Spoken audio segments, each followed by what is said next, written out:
Orang lho, ya. Joget cara ngendi wae parangyangan yo siap. Banyemasan yo oke, remong. Wul. Wis bakal opo? Perdadisan, temenan. Yo saiki ngaturake bintang tamune. Ya. Penggembira kita.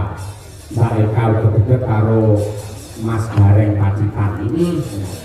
Coba tak men saling rasa malang kekek tak?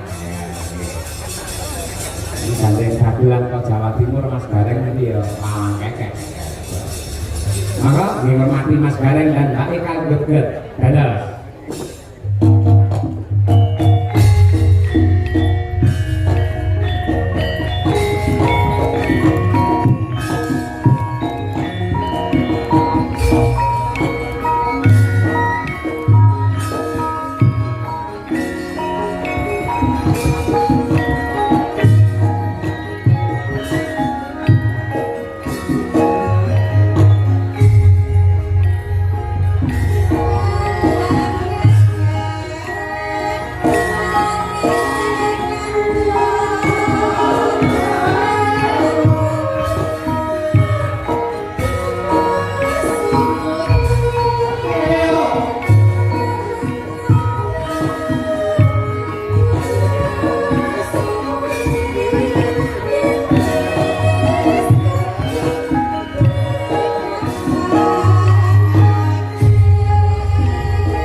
Wong Eka juga iki iso kaya dendeng sawah malah.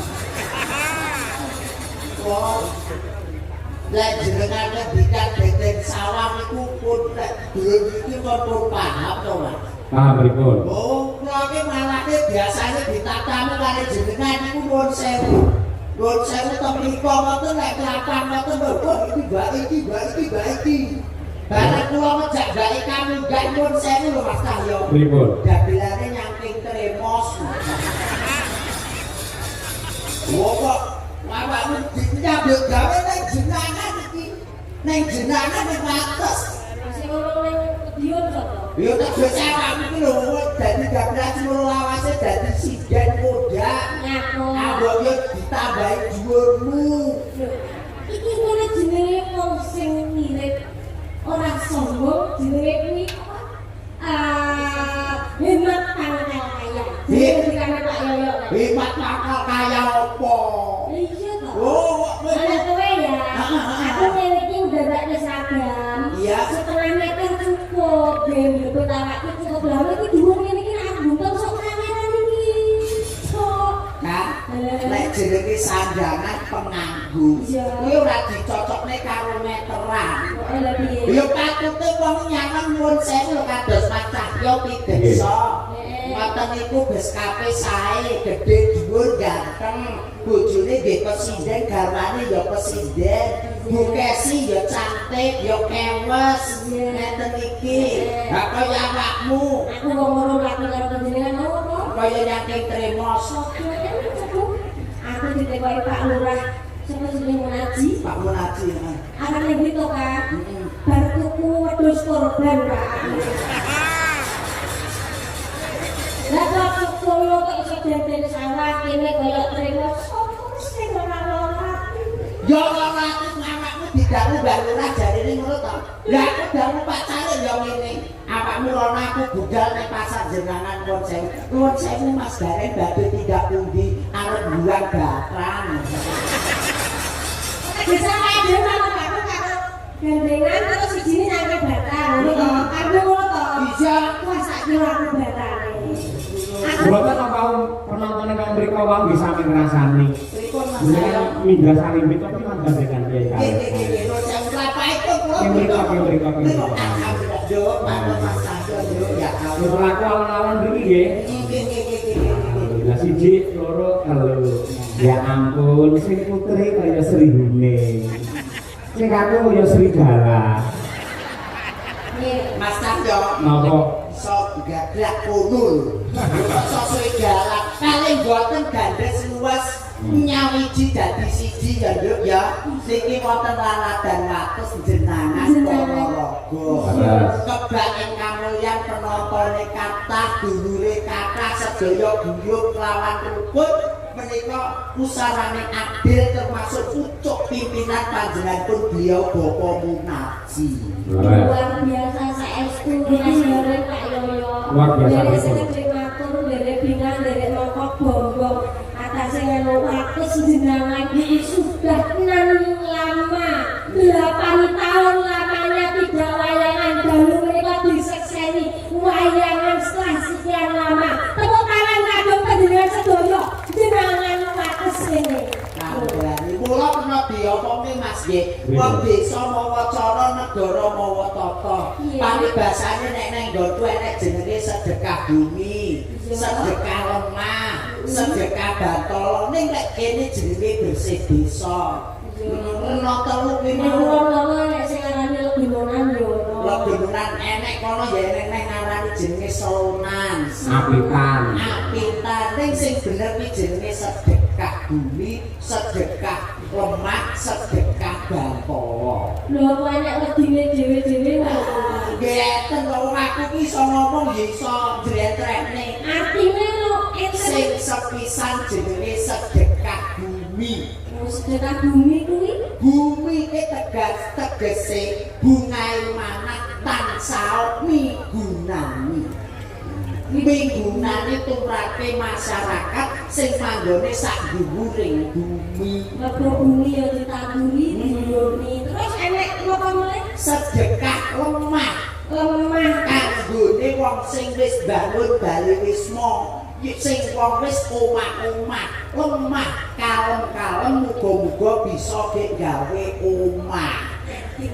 iso Lho kandhane aku ki anggere lunas yo niki kok. luar biasa jam batrok bulu isi mulut kowe Isi madu. atine diblok ning iso Aja ndut. Iki sine pasir keras. Ini Pak Agus. Lho bagus kok sumugane dadi teku isine iki gor pasir keras kaya. Sedekah lemah enek sing kene dhewe sedekah bantala. Sedekah bantala artine Tegese yen wis kalungsur bak aja kulino tumindak barang sing ngolo. Oh, dadi haji yang mabrur, gaji yang mabrur. haji yang baik, aja kaya nggonmu kae. Piye? Nggonmu kae haji tomat, Gaji tomat kuwi budal tobat murih kumat. kaya artine yo nek haji wahyu kae Ya Haji Wahyu ya tegese ya tumiba ning alam donya wong iki dikitane dadi haji kaya beliau Bapak Sumarbagya Gareng Semarang. Iya, Wahyu ya. Ora ngerti Wahyu kok kok salah Wahyu terus gue gak haji. Jadi jenenge Haji Wahyu. Haji Wahyu. Tegese haji salahe wis Wahyu. Kok enek-enek apa ora nggo hajine? Yo wis kuwi to. Ming Haji Wahyu kuwi. Hajah nggih enek. Hajah mutmainah. Oh, Nggih. hajah mutmainah. Untuk pancen wis tobat biyen nyuwun saya wong itu sing nuwakal banget, barang mbak kasih tobat terus mulai ditambahi jeneng ya kuwi hajah mutmainah. Tegesipun apa Mas? Biyen nalika urung hajah iku lino ngemuti barang sing ora genah. Barang sing ora genah iki sing koyo piye ya? Ya barang elektronik. Marai ning untuk gak apik ya. Alah nyang metu marai yoga, marai ompong, marai grepes iki ya kuwi. Kula kok ya kados sedulur jenengan tenggene wates niki nuwun sewu Mas Tahyo. Kebake kamulyan dulur-dulur kula niku nunggal rasa, nunggal tresna beniki ngenekne wayangan gelar kelir kanthi dalan kicah ya tadi alhamdulillah. Ngendikane Mas Dalang wau wis ora sane kawana perwung 100.000. Luar biasa lho, rekor lho iki. Nggih, sak perwung 100.000. Nggonku tarik 5.000 gemer 6 lho Mas. Yo wong kula lho ditarik 5.000 gemer 6 lho. Nggonku meneh Napa? malah gumun. Ora tau ana wayangan. Wayangan pisan ora ana sing dodol. Lah terus Ya wis sepi ngono sing jero harus loro karo sing tak nurah limo. ya kuwi kudu ditingkatne kaya beliau Pak Munaji kene. Ya luar biasa Mas Ari menare bakul-bakul dalam kebak kabeh. Ya kuwi sing jenenge rezeki ora dienggo awake dhewe. Ora bakul akes kene nakane awake dhewe yang yo sak keluarga kene di amune ono kene to. Ketumrapan rezekine keluarga jenengan kene. Ora mung awake dhewe tok sing ketumrapan, para bakul-bakul sing ono-ono kae yo ketumrapan rezekine keluarga kene. Muga-muga keluarga kene tansah pinaringan rezeki ingkang kathah. Amin. Rezeki ingkang berkah. Amin. Pinaringan sehat. Amin. Kang panjang yuswa. Amin. Sing urung entuk jodoh kaya sing ngomong ya Pak. Muga-muga dalem entuk jodoh. Amin. Sing wis duwe bojo, muga-muga tambah ya Mas. Tambah berkah. Tambah berkah kakawanan putra lan putri ingkang saleh lan solehan. Amin. Ibu-ibu langsung ngapur kabeh. Tambah berkah ngono. Pokoknya sing duwe utang, muga-muga sing diutangi ya ndak lali ya. Iki wis semangat kabeh.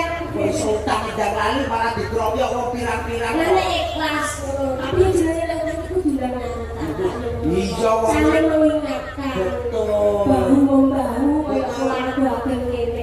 Keluarga ageng jenengan wates pripun kabare? Panjenengan tak sae to?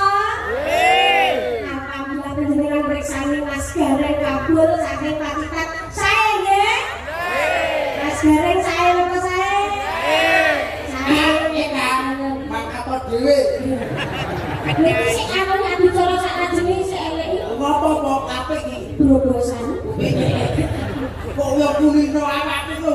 Kuat urip ning alam donya kok yo nyedar kancane. Paling ora awake dhewe najan jenengku kabul nuwun sewu lho. Iya. Najan jenengku kabul kula ki asli Pacitan. Leres. Kecamatane Tegalombo niku desane Taunan Baru. Iya. Urusan ayo. Iki sing ning YouTube Lho, sing kulino aku gila. Asmane Mas Garangan Pacitan. iki apa? Garangan Pacitan. Jarangan gendawut nggonmu. Kok iso Ya jare Pak Yono kene gendeng Surakarta Surakarta. Nek Sragen Sragenan. Sragenan. Nek Ayodjo Ayodjan. Nek Gareng Gareng. Wah. Ya, Nek mau Mas Gareng mau alamate desane pundi? dulu. Nek kula nggih tetep Pacitan, Kecamatan Tegalombo, Desa Taunan Baru. Mbok menawi Mas Tahyo tadi jangkepipun Pulau Karanganyar, Kecamatan Jaten, Desa Jaten, Sawan kampungipun. Sami kali Mbak Kesi. Sami. Baik ayo ditepang. Luar biasa Pak dalam undang di dosen di Surakarta. Betul. Bapak Karanganyar Jaten Jagonceng Sanjaya. Rumono dhisik Pacitan, Tegalombo tahunan baru. Mas Karyo Karanganyar Jaten. Dalam undang dosen di Surakarta tambah misuwur lonceng asmane. Mas Gareng saking Pacitan. Hebat nggih.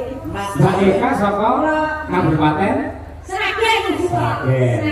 Yang kenal. Nggih. Terus kecamatan Saking Sragen Sukodono. Kecamatan Sukodono. Nggih. Desa Desanipun Balarjo.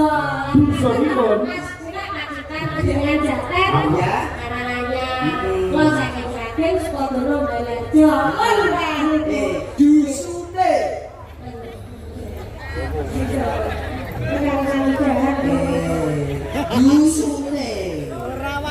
Kecamatan iki yo, kecamatan iki yo. Saking Sukodono Desane Balarjo. dusune. Kak. Pak Mas Cahyo lho, Jaten Karanganyar. Aku Tegalombo Pacitan. Awakmu Karanganyar Sukodono dusune ngendi? Sragen Sukodono Balarjo. Iku jomblo. Apa nak dukuwe ku mau aku wong krungu lho. Dukuwe apa bisi anakmu? Mas Cahyo kula kok mak teratap ngono to. Lah iya. Dukuh kok kaya nek mburi kono sing ora nek kursine mau. Nek jenenge kuwi nek kiai-kiai do mucing nek kene yo padha berarti. Iya padha to. Wah kowe nek kono mau ya belar ora nek ciduke lho. Terus kowe mau njaluk obat karo Pak Melati? Iya aku jaluk obat karo Pak Kun. Ayo obat apa? Tak obat tabletne. Iya. Niki kata sangat pamundhut Mbak Eka Mas Baik. Iki Jadi wau wonten sing ngesake Mbak Eka supaya ngendang. Oh diaturake. Terus menika saking kawula Haryadi. Nggih. Nyuwun gending belo. Salam kabeh lingkungan RT 2 RW 2 Kerajaan Wates berkah barokah. Amin. Pak Dalang